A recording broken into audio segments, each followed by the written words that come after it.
தந்தை மகன் தூயாவியானவரின் பெயராலே. நம் ஆண்டவராகிய இயேசு கிறிஸ்துவின் அருளும் கடவுளின் அன்பும் தூயாவியானவரின் நட்புறவும் உங்கள் அனைவரோடும் இருப்பதாக.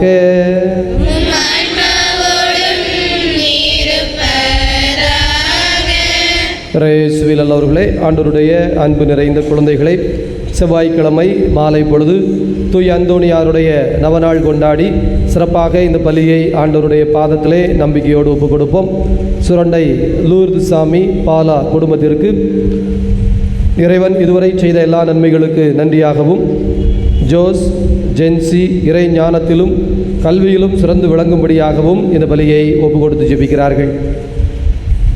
இறைவன் செய்த எல்லா விதமான நன்மைகளுக்கு நன்றியாகவும், குடும்பத்திலே அனைவரது உடல் உள்ள சுகத்திற்காகவும், தொழில் முயற்சிகளை ஆண்டவர் ஆசீர்வதிக்க வேண்டும் என்பதற்காகவும், குழந்தை பாக்கியத்தை ஆண்டவர் முன்னின்று வழி நடத்த வேண்டும் என்பதற்காகவும் ஒப்பு கொடுத்து ஜெபிக்கிறார்கள்.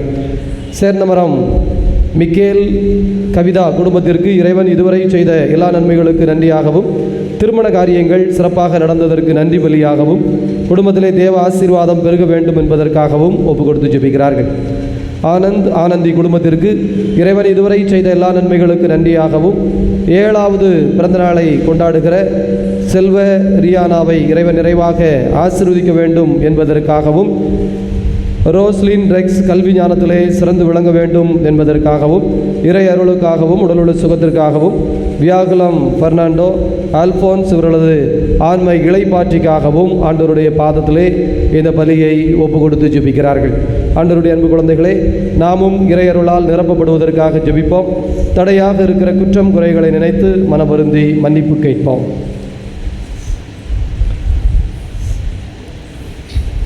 எல்லாம் வல்ல இறைவனிடமும்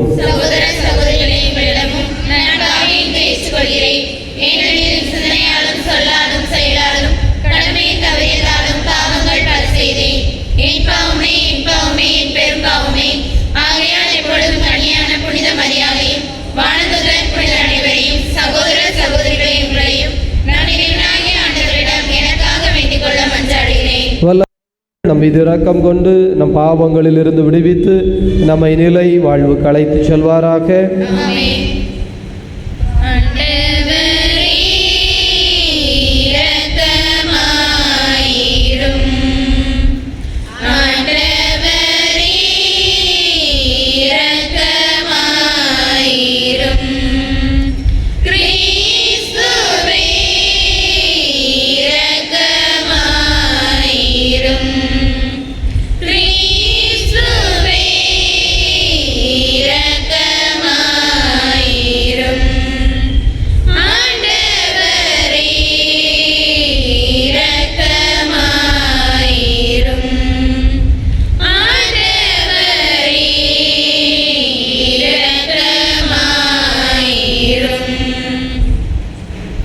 மன்றாடுவோமாக. இதய அமைதியை இறைவாம் கோடி அற்புதர் பதுவை புனிதர் நன்னாக்களியாத நல்லவர் தூய அந்தோணியாரை தலை சிறந்த போதகராகவும் எங்கள் தேவைகளில் பரிந்து பேசுகிறவராகவும் தந்தீரே. அவரது உதவியால் நாங்கள் உண்மை நெறிகளை கடைபிடிக்கவும் துன்ப நேரத்தில் உதவியை கண்டுணர்ந்து கொள்ளவும் செய்தருளும். உம்மோடு தூயாவியாரின் ஒன்றிப்பில் இறைவனாய் என்றென்றும் வாழ்ந்து ஆட்சி செய்கின்ற எங்கள் ஆண்டவரும் உம் திருமகனுமாகிய அதே கிறிஸ்து வழியாக உமை மன்றாடுகின்றோம்.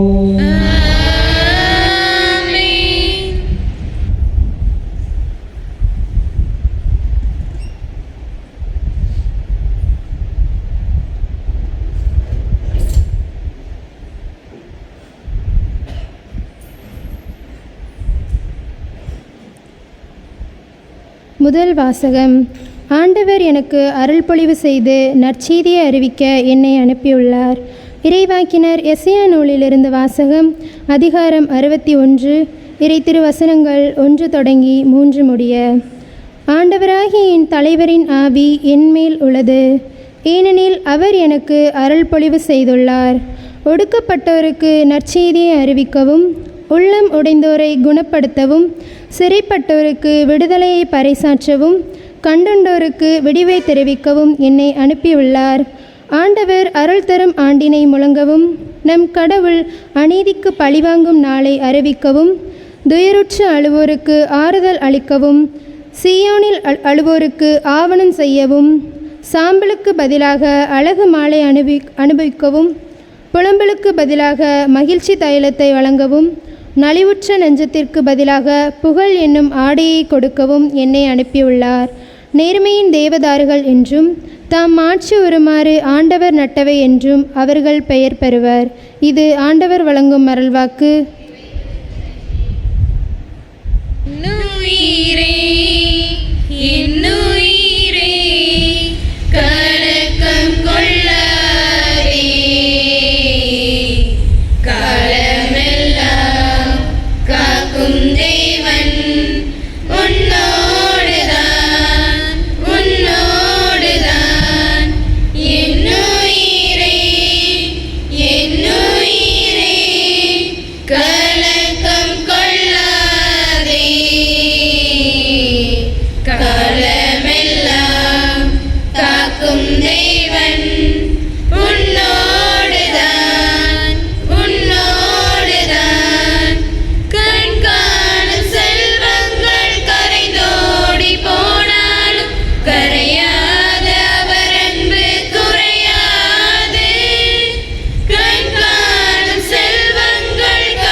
திருத்தூதர் பவுல் கொரிந்தியருக்கு எழுதிய முதல் திருமுகத்திலிருந்து வாசகம். அதிகாரம் 9, இறைத்திரு வசனங்கள் 16 முதல் 19 வரை மற்றும் 22 முதல் 23 வரை. நான் நற்செய்தியை அறிவிக்கிறேன் என்றாலும் அதில் நான் பொறுமைப்பட ஒன்றுமில்லை. இதை செய்ய வேண்டிய கட்டாயம் எனக்கு உள்ளது.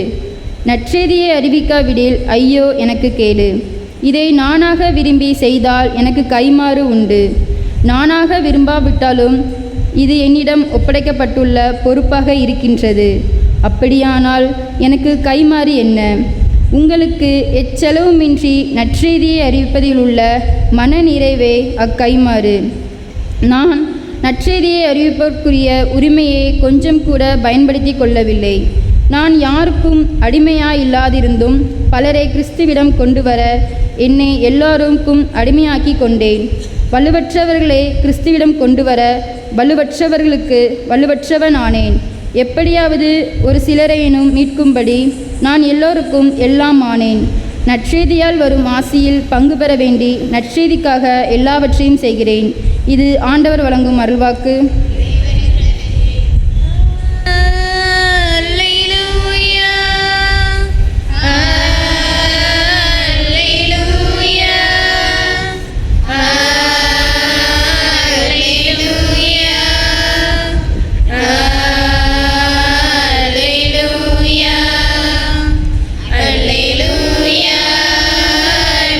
Alleluia.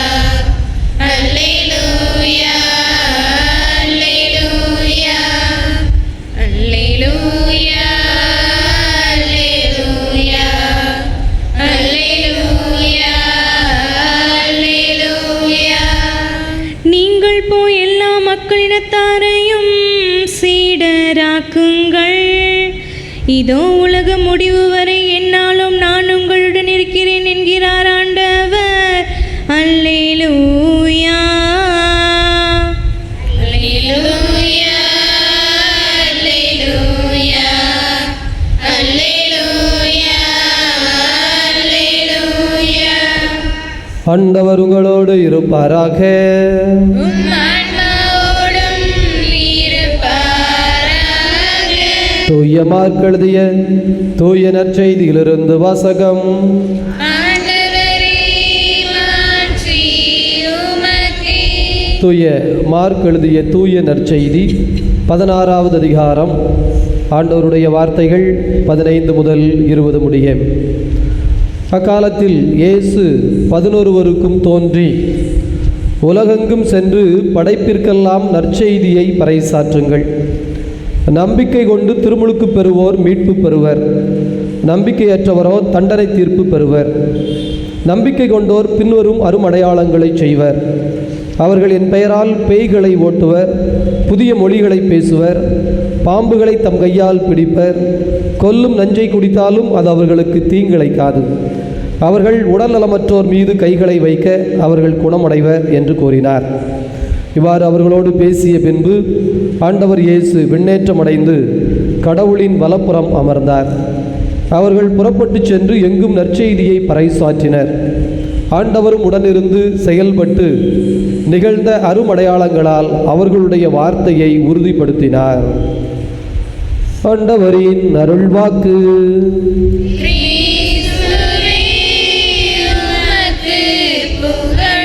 நற்செய்தி வாக்கினால் நம் பாவங்கள் அகல்வனவாக.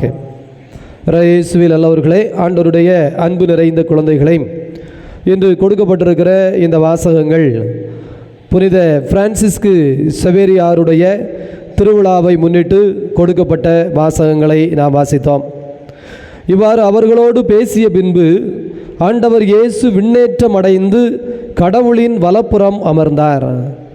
பிரியமானவர்களே, ஆண்டவராகிய கடவுள் இந்த பரிசை அவரது வார்த்தையை கேட்டு அதன்படி நற்செய்திக்காக வாழுகிறவர்களுக்கு பரிசாக தருகின்றார். கடவுளின் வலப்புறத்தில் அமருகின்ற ஒரு ஆசீர்வாதம். அது என்ன? வலப்புறத்தில் அமர்தல் என்று சொன்னால், ஒரு அரியணை, இறையாட்சி என்று சொல்லப்படுகிற அரியாசனத்திலே அரசனுக்கு அருகில் இருப்பவர்கள் அரசனுடைய மாட்சியில், மகிமையில் பங்கு பெறுகிறார்கள். எனவே மனிதர்களாகிய நாம் ஏதோ ஒரு விலங்கை போல் பிறந்தோம், வளர்ந்தோம், இறந்தோம் என்று வாழ கடமைப்படவில்லை. மாறாக கடவுளின் அந்த மாட்சியில், மகிமையில் பங்கு பெறுகின்ற ஒரு ஆசிரை ஆண்டவர் தருகிறார். கடவுளின் ஆட்சியில் அல்லது அந்த மாட்சியில் பங்கு பெறுதல் என்பதற்கு அழைப்பு கொடுக்கப்படுகிறது. எப்போது அழைப்பு கொடுக்கப்படுகிறது? பிறந்ததிலிருந்து திருமுழுக்கிலே தூய ஆவியானவர் நமக்கு பொழியப்படுகிறார். தொடர்ந்து நற்கருணை பெறுகிறோம், இறை வார்த்தைகளை நாம் வாசிக்கின்றோம், நிறைய மனிதர்கள் நம்மை சந்திக்கின்றார்கள். வாழ்வில் மனம் இருந்தால், நம்முடைய கண்கள் திறக்கப்பட்டால், எந்த நிமிடத்திலும் இந்த இறைவனின் அழைப்பை நாம் உணர முடியும். முதல் வாசகம் எசையா புத்தகம். ஆண்டவரின் ஆவி என்மேல் உள்ளது. எப்போது? நீ தாய் வயிற்றில் உருவாகும் முன்பே நான் உன்னை அறிந்திருக்கிறேன், உன்னை பெயர் சொல்லி அழைத்திருக்கிறேன். எனவே ஆண்டவருடைய அன்பு குழந்தைகளே, நம்முடைய தாய் வயிற்றில் உருவாகுதல் என்பது பழைய காலம். ஆண்டவர் காலங்களை கடந்தவர். பழைய காலமாக இருக்கட்டும், நிகழ்காலமாக இருக்கட்டும், எதிர்காலமாக இருக்கட்டும், இந்த காலங்களை பற்றிய அறிவு நமக்கு எதற்காக கொடுக்கப்பட்டிருக்கிறது என்றால், எந்த நிமிடமும் நான் நம்பிக்கை நிறைந்தவனாய் ஆண்டவரின் இந்த ஆவியை பெற்றிருக்கிறேன் என்பதை உணர்ந்த குழந்தையாய் என் வாழ்வை தவறின் பாதையிலிருந்து சரியின் பாதையில் திருப்ப முடியும். எப்போதும், எந்த நொடியிலும். இன்றைக்கு முதல் வாசகத்தில், இரண்டாவது வாசகத்தில் பவுல் அதைத்தான் சொல்லுகிறார். நற்செய்தி என்பது எனக்கு ஏற்கனவே கொடுக்கப்பட்டு விட்டது, அது என் மீது சுமத்தப்பட்டு விட்டது. எப்படி நான் மூச்சு விட வேண்டுமோ, எப்படி நான் உயிர் வாழ உணவு உண்ண வேண்டுமோ, அதுபோல இறை மாட்சியில் பங்கு பெற வேண்டும் என்றால், மன நிறைவு பெற வேண்டும் என்றால், வாழ்விலே அப்பா நல்ல ஒரு வாழ்க்கையை வாழ்ந்தோம், நல்லதொரு ஓட்டப்பந்தயத்தில் ஓடினோம், எனக்கான வெற்றி வாகை இதோ கடவுளின் கையில் இருக்கிறது என்கின்ற வாக்கை நாம் சொல்ல வேண்டும் என்றால், ஆண்டவருடைய அன்பு குழந்தைகளே, ஒரு நொடி பொழுது, வாழ்வின் ஏதாவது ஒரு நொடி பொழுதிலே நாம் விழிப்படைய வேண்டும். நம்முடைய ஆன்மா விழித்து கொள்ள வேண்டும், வெளிச்சம் பெற்றுவிட வேண்டும். சே, இப்படி ஒரு வாழ்க்கையிலா இருந்தேன், இப்படி ஒரு தவறையா செய்து கொண்டிருந்தேன், இப்படி ஒரு அறியாமையிலா இருந்தேன், எதை தேட வேண்டும் என்பது கூடவா எனக்கு தெரியாமல் இருந்தது. இப்போது இந்த நாள், இந்த நொடி பொழுது எனக்குள் ஒரு விழிப்பு. இது தூய சவேரியாருக்கு இஞ்ஞாசியார் வழியாக கிடைத்தது. இஞ்ஞாசியாருக்கு இதோ போர்க்களத்திலே போர் செய்கின்ற பொழுது அவருடைய காலிலே துப்பாக்கியினால் குண்டு ஏற்பட்டு காயப்படுகிறது. அவர் மருத்துவமனையிலே படுத்திருக்கிறார். அப்போது அவருக்கு விவிலியம் கொடுக்கப்படுகிறது. பைபிளை வாசித்து விட்டு, புனிதர்களுடைய வாழ்க்கையை வாசித்து விட்டு, அடடா, நான் என்னவோ நினைச்சேன் வாழ்க்கையை பற்றி, ஆனால் உண்மை, வாழ்வினுடைய உள்ளர்த்தம், நான் அரசனாகி இருந்தால் கூட, அவர் அரசனாக முடியாது, ஏனென்றால் இஞ்ஞாசியார் படை வீரரில் ஒருவர் தான். ஒருவேளை எத்தனை வெற்றிகள் பெற்றிருப்பேன். என்னைக்கு இருந்தாலும் என்னுடைய எதிரி நாட்டை சார்ந்தவர்கள் மீண்டும் வெற்றி பெறத்தானே செய்வார்கள். அப்போ எவ்வளவு தவறான பாதையில் ஓடினேன். அந்த மருத்துவமனையில் இருந்த பொழுது எப்படி புத்தருக்கு போதி மரத்தில் உட்கார்ந்த பொழுது ஞானம் கிடைத்ததோ, அதுபோல் மருத்துவமனையிலே தியானிக்கின்ற பொழுது, எனவேதான் இஞ்ஞாசியாருடைய தியானம் என்று 1 மாத தியானத்தை எங்களுக்கு கொடுப்பார்கள். 4 வாரம் ஒவ்வொரு கட்டமாக அவர் தான் பெற்றதை சவேரியாருக்கு கொடுக்க தெரிந்தவராக இருக்கிறார். எனவே சவேரியார் இந்த இஞ்ஞாசியாரை சந்திக்கிற பொழுதெல்லாம் ஒரு வெளிச்சம் அவருக்கு கொடுக்கப்படுகிறது. ஒரு வார்த்தை தான் விவிலியத்திலிருந்து, உலகம் முழுவதையும் ஆதாயமாக்கி நீ வெற்றி பெற்று உன் தோளில் மீது சுமந்து கொண்டு போனாலும், தலையிலே கிரீடமாக நீ வைத்து கொண்டாலும், உனக்குள்ளே, உன்னை சுற்றி எவ்வளவு வெளிச்சம் இருந்தாலும் உன் கண்கள் இருண்டிருந்தால் உனக்கு என்ன புண்ணியம்? உன்னை சுற்றி எவ்வளவு உணவு இருந்தாலும் நீ உண்ணவில்லை என்றால் உன் பசி போகுமா? உன்னை சுற்றி எவ்வளவு தண்ணீர் இருந்தாலும் நீ சுவைக்கவில்லை என்றால் உன் தாகம் தீருமா? உன் ஆன்மா அந்த உள்நோக்கிய ஒரு புரிதலை இஞ்ஞாசியார் சவேரியாருக்கு கொடுக்கிறார். ஆண்டவருடைய அன்பு குழந்தைகளே, இது எப்போது வேண்டுமானாலும் யாருக்கு வேண்டுமானாலும் நடக்கலாம். ஆண்டவர் எல்லோருக்கும் செய்கிறார். ஆதாம் ஏவாளுக்கு இந்த மாதிரி எல்லா பழத்தையும் சாப்பிட, இதை செய்யாத என்று ஒரு கட்டளை கொடுக்கப்படுகிறது. மீறினார்கள், பாவம் செய்தார்கள். ஆண்டவருடைய அன்பு குழந்தைகளே, அதே போல காயின் ஆபேல் ஃபர்ஸ்ட் ஒரு காணிக்கையை ஒப்பு கொடுத்தார்கள். அப்போது ஆண்டவர் ஆபேலின் காணிக்கையை ஏற்றுக்கொண்டார். அவ்வளவுதான். இது ஒரு விஷயம், சாதாரண விஷயம். ஆனால் காயின் என்ன நினைக்கிறான்? நான் தோற்றுவிட்டேன், என் வாழ்க்கை முடிந்து விட்டது, இன்னார் ஜெயிச்சிட்டா, இன்னார் ஜெயிச்சிட்டா, இன்னாருக்கு கிடைச்சிச்சு. எல்லாம் உனக்கான காலம் வரும், உனக்கான நேரம் வரும். ஆண்டவரே சொல்லுகிறார், காயின், உன் முகம் ஏன் வாடி இருக்கிறது? உன் சகோதரன் காணிக்கை ஏற்றுக்கொள்ளப்பட்டது என்று பொறாமை கொள்ளுகிறாயா? பாவம் உன் வாயில் படுத்திருக்கிறது, அதை நீ அடக்கி ஆள வேண்டும். நீ மீண்டும் ஒரு சந்தர்ப்பம் தருகிறேன், நல்லது செய், நீ உன் காணிக்கையை சரியாக ஒப்புக்கொண்டு ஏற்றுக்கொள்ளுகிறேன். கடவுள் காயினை ஒன்றும் வேண்டாம்னு ஒதுக்கல. ஆனால் காயினோ கடவுளின் வார்த்தைக்கு செவி கொடுக்காமல் தன் சகோதரனை அழைத்து கொண்டு போய் கொன்று விட்டான். அதற்கு பிறகுதான் கடவுள் சொல்றார், என்னப்பா பண்ண? உன் சகோதரின் ரத்தம் கூக்குரல். பாருங்க, பொறாமை, பொறாமைக்கு பிறகு கொலை, பாவம் பாவத்திற்கு மேல் இருட்டு, இருட்டிற்கு மேல் போய்கொண்டே இருக்கிறது. ஆனால் ஒரு நொடி காயின் நின்று யோசித்திருந்தால், அப்படியே கடவுளே எனக்கு இன்னொரு சந்தர்ப்பம் தருவீங்களா? நிச்சயமா, நான் நம்பிக்கையோடு இருக்கிறேன், எனது எதிர்காலம் உமக்கு உகந்ததாக இருக்கும். அடுத்த ஆண்டு நான் காணிக்கை ஒப்பு கொடுக்கிற பொழுது என்னையே முழுவதுமாக முடிஞ்சிச்சு. எனவே ஆண்டவருடைய அன்பு குழந்தைகளே, காலம் என்பது நமக்கு கடவுள் தந்திருக்கின்ற மனமாற்றத்திற்கான அல்லது வாழ்வியல் மாற்றத்திற்கான அல்லது உள்ளார்ந்த ஒரு விழிப்புணர்விற்கான ஒரு நம்பிக்கை. அந்த நம்பிக்கையை பெற்ற குழந்தைகளாக நாம் இருக்க முயற்சி செய்வோம். ஆண்டவர் நம்மோடு ஒவ்வொரு நொடியும் பேசுகிறார், ஒவ்வொரு மனிதர்கள் மூலமாக பேசுகிறார், ஒவ்வொரு அனுபவங்கள் மூலமாக பேசுகிறார், ஒவ்வொரு நல்ல புத்தகங்கள் மூலமாக பேசுகிறார், இறை வார்த்தை மூலமாக பேசுகிறார். ஏதாவது ஒன்றில் நாம் அதை பெற்று, எனவேதான் பவுல் சொல்லுகிறார், அடிமைக்கு அடிமையானேன், ஏழைக்கு ஏழையானேன், பணக்காரனுக்கு பணக்காரனானேன், யூதனுக்கு யூதனானேன், கிரேக்கனுக்கு கிரேக்கனானேன், எல்லாருக்கும் எல்லாமும் ஆனேன். எதற்கு? எப்படியாவது 4 பேர் மீட்கப்பட்டால் என் ஆன்மா நிறைவடைகிறது. அந்த மன அமைதியை, அந்த மன நிறைவை, அந்த நற்செய்தியின் வாழ்வை இந்த நாளில் வாழ சவேரியாருடைய வாழ்வு நமக்கு ஒரு எடுத்துக்காட்டாக இருக்கிறது. தொடர்ந்து ஜெபிப்போம். ஆமீன்.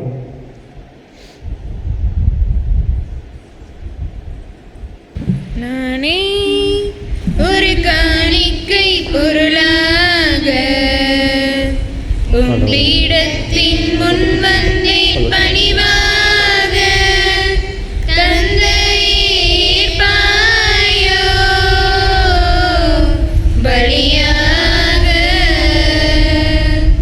நானே ஒரு காணிக்கை பொருளாக உம்மிடத்தின் முன் வந்தேன் பணிவாக. தந்தையீர் பாயோ பலியாக. சகோதர சகோதரிகளே, உங்களுடையதும் என்னுடையதுமாக ஒப்புக் கொடுக்கப்படுகின்ற இப்பலி எல்லாம் வல்ல தந்தையாகிய இறைவனுக்கு ஏற்புடையதாகும்படி மன்றாடுங்கள். ஆண்டவர் தம் திருப்பை ஏற்படுவதற்காகவும் ஆட்சிக்காகவும் நமது நன்மைக்காகவும் உலகத்திற்கு நன்மைக்காகவும் உங்களை ஏற்றுக்கொள்வாராக. இதய அமைதியே இறைவாம். தூய அந்தோணியாரின் நவநாளில் நாங்கள் ஒப்புக் கொடுக்கிற காணிக்கைகளை ஏற்றுக்கொள்ளோம். இது எங்களுக்கு முடிவில்லா வாழ்வின் அருள் சாதனமாய் மாறுவதாக ஆண்டவராகிய கிறிஸ்து வழியாக உமை மன்றாடுகின்றோம். ஆண்டவர் உங்களோடு இருப்பாராக.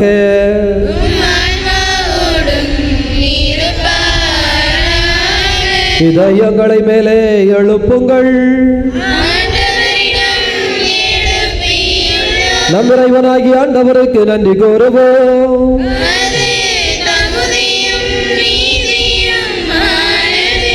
ஆண்டவரே, தூயவரான தந்தையே, என்று வாழும் இறைவா, நாங்கள் உமக்கு நன்றி செலுத்துவது எங்கள் கடமையும் மீட்பிற்குரிய செயலுமாகும். ஏனெனில் கிறிஸ்து பெருமான் எங்களுக்காக விண்ணகத்தின் கதவை திறந்தார், இறைவனின் மாட்சியில் பங்கு பெறும் அருளை தந்தார். ஆகவே விண்ணக தூதரோடு இணைந்து போற்றி புகழ்ந்து அக்களித்து நாங்கள் பாடுவதாவது: தூயவர் தூயவர் தூயவர் வான்படைகளின் கடவுளாம் ஆண்டவர். விண்ணகமும் மண்ணகமும் உமது மாட்சியால் நிறைந்துள்ளன.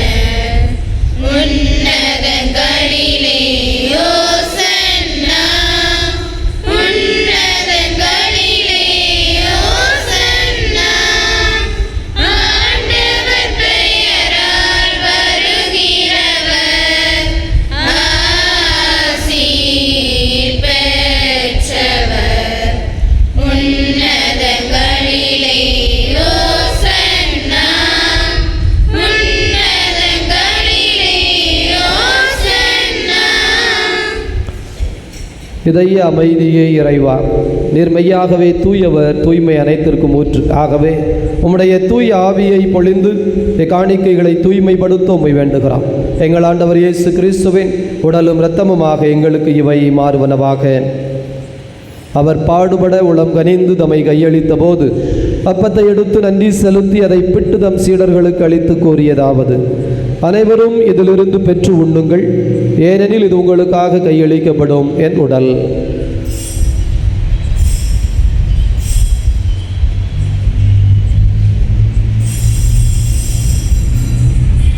அவ்வண்ணமே இரவு விருந்தை அருந்தியபின் கிண்ணத்தை எடுத்து மீண்டும் உமக்கு நன்றி கூறி தம் சீடர்களுக்கு அளித்து அவர் கூறியதாவது: அனைவரும் இதிலிருந்து பெற்று பருகுங்கள், ஏனெனில் இது புதிய நிலையான உடன்படிக்கைக்குரிய என் இரத்தத்தின் கிண்ணம். இது பாவ மன்னிப்புக்கென்று உங்களுக்காகவும் பலருக்காகவும் சிந்தப்படும். இதை என் நினைவாகச் செய்யுங்கள்.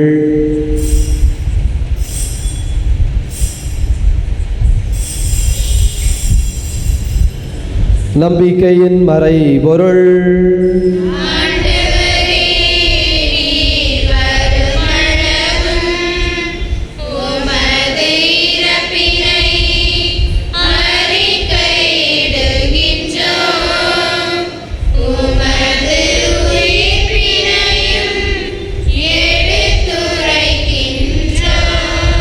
ஆகவே ஆண்டவரே, நாங்கள் கிறிஸ்துவின் இறப்பினையும் உயிர்ப்பினையும் நினைவு கூர்ந்து வாழ்வுதரும் அப்பத்தினையும் மீட்பளிக்கும் கிண்ணத்தினையும் ஒப்புக் கொடுக்கின்றோம்.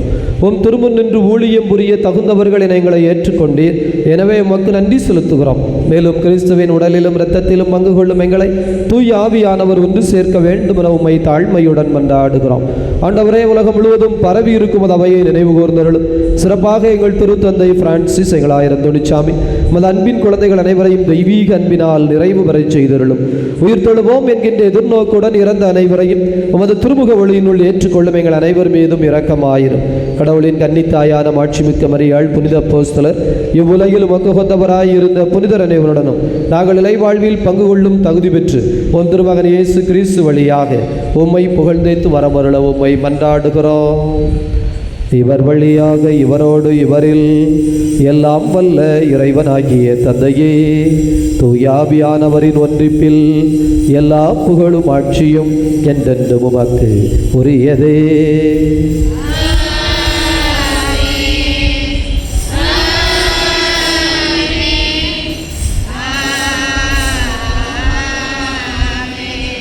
நம் ஆண்டவர் இயேசு கிறிஸ்து ஜெபிக்க கற்றுக் கொடுத்தார். நம்பிக்கையோடு இணைந்து ஜெபிப்போம்.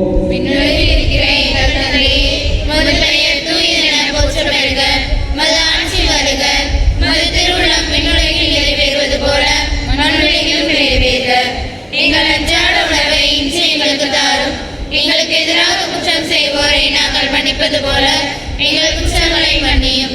எங்களை சோதனைக்கு உட்படுத்தாதையும் தீமையிலிருந்து எங்களை விடுவித்தருளும். ஆண்டவரே, தீமையிலிருந்து விடுவித்து அமைதியை தந்தருளும்.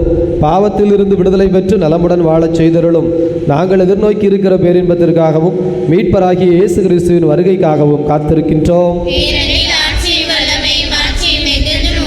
ஆண்டவரே இயேசு கிறிஸ்துவே, அமைதியை உங்களுக்கு விட்டு செல்கிறேன், என் அமைதியை உங்களுக்கு அளிக்கிறேன் என்றும் திருத்தூதர்களுக்கு மொழிந்தீரேன். எங்கள் பாவங்களை பாராமல் உமது திரு அவையின் நம்பிக்கையை கண்ணோக்கி அதற்கு அமைதியும் ஒற்றுமையும் தந்தருள்வீராக.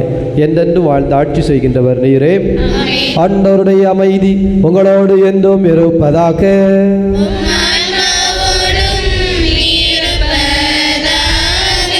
ஒருவருக்கொருவர் ஆண்டவர் தருகின்ற அமைதியை மகிழ்ச்சியோடு அறிவித்துக் கொள்வோம்.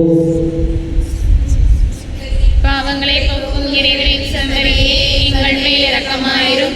உலகின் பாவங்களை போக்கும் இறைவனின் செம்மறியே, எங்கள் மேல் இரக்கமாயிரும். உலகின் பாவங்களை போக்கும் இறைவனின் செம்மறியே, எங்களுக்கு அமைதி அளித்தருளும்.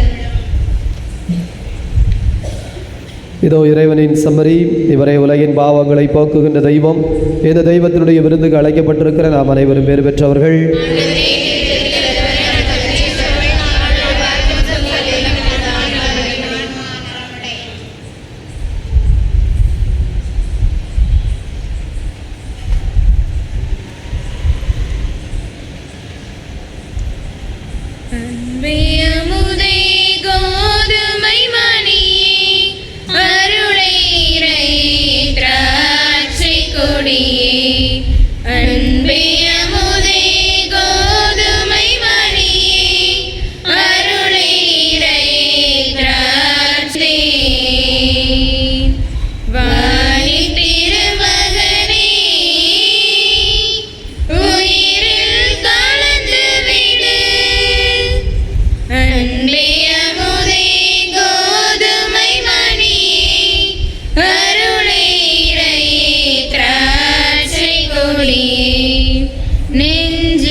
ஆண்டவருடைய அன்பு குழந்தைகளே, இறை அருளுக்காக நாம் சிறப்பான முறையிலே ஜெபித்திருக்கிறோம்.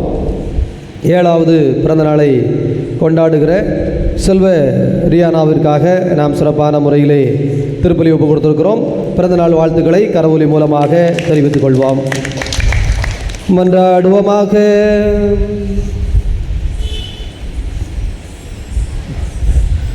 இதய அமைதியே இறைவாம், இந்த தெய்வீக திரு அருளை முன்னிட்டு நாங்கள் உம்மை புகழ்கிறோம். இத்திருவிருந்தின் ஆற்றலால் எங்கள் வாழ்வு உமது மாட்சியில் என்றும் முழுமையாய் பங்கு பெறுவதாக ஆண்டவராகி அதே கிறிஸ்து வழியாக உம்மை மன்றாடுகின்றோம். ஆண்டவர் உங்களோடு இருப்பாராக.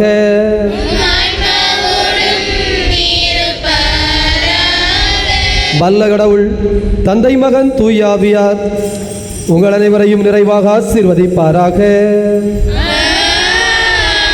உயிர்த்த கடவுளின் உண்மை பிள்ளைகளாக சென்று வாழுங்கள். பேரின்பம் தொடரட்டும்.